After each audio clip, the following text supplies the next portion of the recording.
ಇವಾಗ ನಮಗ್ ಬರ್ಬೇಕಾಗಿದ್ದು 4 ಎಕರೆ ಜಮೀನ್ ಕೈ ತಪ್ಪೋಯ್ತು. ಇನ್ನೇನೋ ಪ್ರಮೋಷನ್ ಆಗ್ಬೇಕಿತ್ತು ಮಗ. ಇವಾಗ ನೋಡಿದ್ರೆ ಕೆಲ್ಸದಿಂದ ತೆಗೆದಾಕ್ತೀನಿ ಅಂತವ್ರೆ. 4-5 ತಿಂಗಳಿಂದ ಕಂಟಿನ್ಯೂಸ್ ಆಗಿ ಹುಷಾರ್ ತಪ್ತಿದ್ದೀನಿ ಕಣೋ. ಯಾವ ಡಾಕ್ಟ್ರಿಗೆ ತೋರಿಸಿದ್ರು ಏನೂ ಇಲ್ಲ ನಿಮ್ಗೆ ಅಂತಿದ್ದಾರೆ. ಆ ಥರ ಎಲ್ಲ ಏನೂ ಇರಲ್ಲ ಮಗ.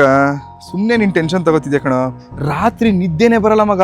ಕೈ ಎಲ್ಲ ಸ್ವೆಟ್ ಆಗುತ್ತೆ. ಏನಾಗ್ತಿದೆ ಅಂತಾನೆ ಗೊತ್ತಾಗ್ತಿಲ್ಲ ಕಣೋ.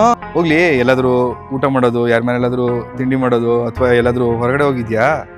ಆ ಥರ ಎಲ್ಲ ಏನೂ ಇಲ್ಲ ಮಗ. ಆದರೆ ರೀಸೆಂಟಾಗಿ ಅಲ್ಲಿ ನ್ಯೂ ಮೆನ್ ಸಲೂನ್ ಅಂತ ಇದೆಯಲ್ಲ, ಅಲ್ಲಿ ಹೇರ್ ಕಟ್ ಮಾಡಿಸ್ದೆ ಒಂದು 4-5 ತಿಂಗಳಿಂದೆ. ಅವಾಗಿಂದ ನಂಗೆ ಹಿಂಗೆ ಆಗ್ತಿದೆ ಅಂತ ಏನೋ ನಂಗೆ ಹಂಗೆ ಅನಿಸ್ತಾ ಇದೆ. ಅದು ಸುಳ್ಳಿರ್ಬೋದು. ಎಲ್ಲೇಳು ಅಲ್ಲಿ ಸರ್ಕಲಲ್ಲಿ ಇದೆಯಲ್ಲ ನ್ಯೂ ಮೆನ್ಸ್ ಪಾರ್ಲರ್ ಅಂತ, ಅಲ್ಲ? ಲೋ, ನಿಮ್ಮ ಮಾವನು ಅಲ್ಲಿಗೆ ಬರುತ್ತೆ ಕಣೋ ಹೇರ್ ಕಟ್ಗೆ.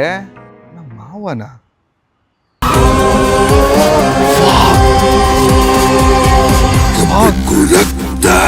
ಹುಲಿಯ ಉಗುರು, ಕಾಗೆ ಮೊಟ್ಟೆ, ಗರ್ಭಿಣಿ ಬೆವರು, ಸುಟ್ಟ ಮಡಿಕೆ.